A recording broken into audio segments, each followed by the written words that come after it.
UFC is back this Saturday. Let's go. I got some plays locked in already. Here are my plays for UFC Vegas 67. Let's get it.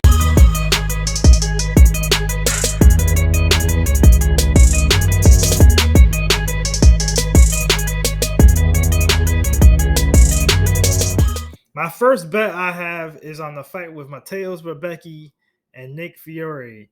We know Rebecki from the Contender Series. For me, in my opinion, he's one of the better prospects coming out of the Contender Series.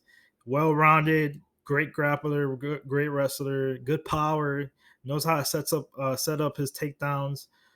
Fiore is coming in here in short notice, 6-0, doesn't have a lot of experience, has not fought anybody. He's fought Jay Ellis twice, the famous Jay Ellis that has over 106 losses and has been finished by everybody. Besides that, his other opponents, I think their combined record of like 33 and 52.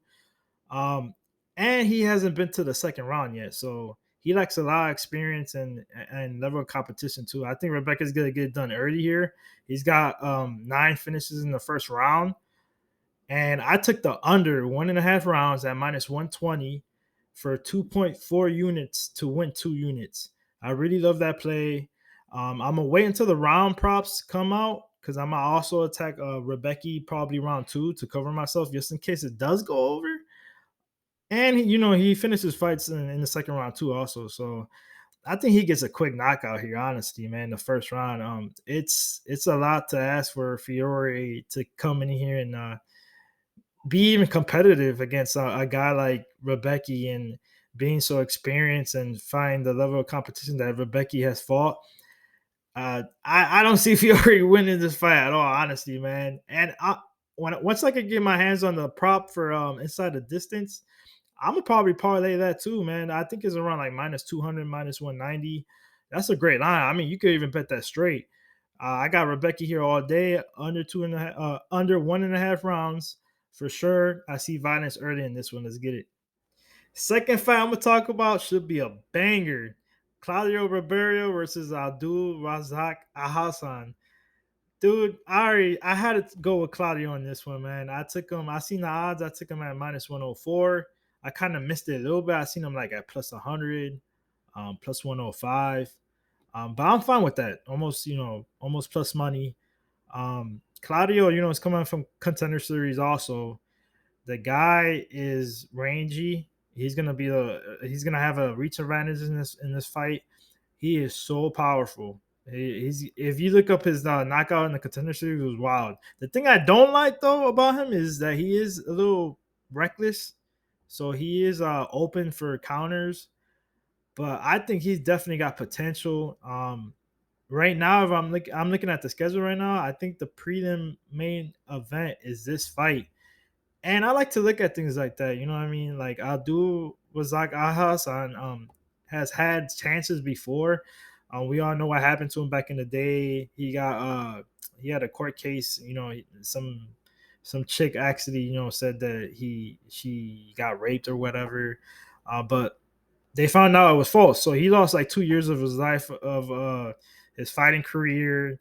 And shout out to him for coming back and at least putting the effort to come back and perform in the octagon again. But he hasn't lived up to the hype. His durability is in question. He does have power, of course. Don't get me wrong.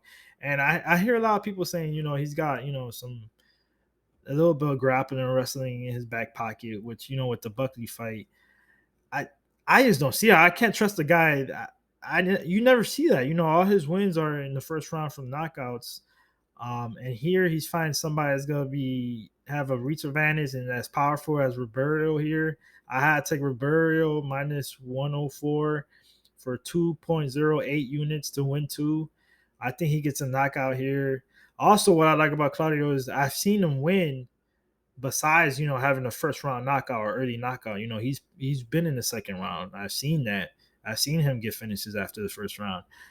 But I can't trust Alhassan here, man. And I feel like the UFC is gonna push Claudio. There's a reason why this fight is in the prelim main event. And I think it's because, Claudio, obviously, they're no white Contender Series guy. he's gonna want to look good on his picks and giving out contracts to these fighters coming out of the contender series. It's kind of a setup fight. It's a dangerous fight. Don't get me wrong. He could definitely get knocked out here by Alhassan. But I think Ribeiro has it, man. I think he's just he's pretty green still, but I think he's definitely got potential with all that power and he's so athletic.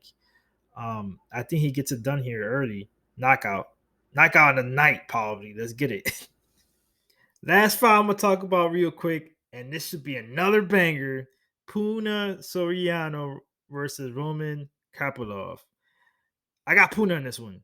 And instead of going money line, I took a double chance KO or decision at minus 140, 2.8 units to win two, and I sprinkled round two by KO plus 650. I think Puna. I mean, this is his type of fight, man. His struggles are his gas tank after about 8 minutes. If he's got the right opponent that can grind him out, uses wrestling, grapple, and things like that. I don't see Kopylov doing that. This is going to be a striking match, in my opinion, the whole fight until it lasts. Because I think Puna's going to knock him out early. And the thing, if you see Kopilov's last fight against Rico, he was the one that was leading the dance. He was the one going forward and things like that. And he got the late stoppage in the third round. But his striking defense is not that great, man. He was getting caught, and if he gets caught with the striking and the power of Puna Soriano in this fight, he's going night night. He's going night night. And one thing also that I noticed, Kopylov is not good at all off his back foot. He can't. He's got to be the one leading the dance. Using his jab, throw a couple of combinations here and there. But so Yano's gonna be the one, with all that power. He's the one who's going to be going forward, looking for the KO, trying to kill this dude in the first round. We're in the apex, so it's a smaller cage. He can't move around, in the bigger cage like he's used to. I think Puna knocks him out early in this one, man. Plus, they're both southpaws, man, and Puna's gonna have that left hand. That left hand is gonna be open. That left hand is the touch of death, man. And I think we're gonna see another highlight reel in this one, another finish. Soriano should get it done. I'm hoping Kopylov, which I can't see. I think Kopylov can survive for at least one round, and that's why I sprinkled a little bit on that round two prop for KO for Puna Soriano plus 650. And hopefully I could cash both bets, man. Let's get it. That's my final bet so far. I might lock in a couple other things later on during the week.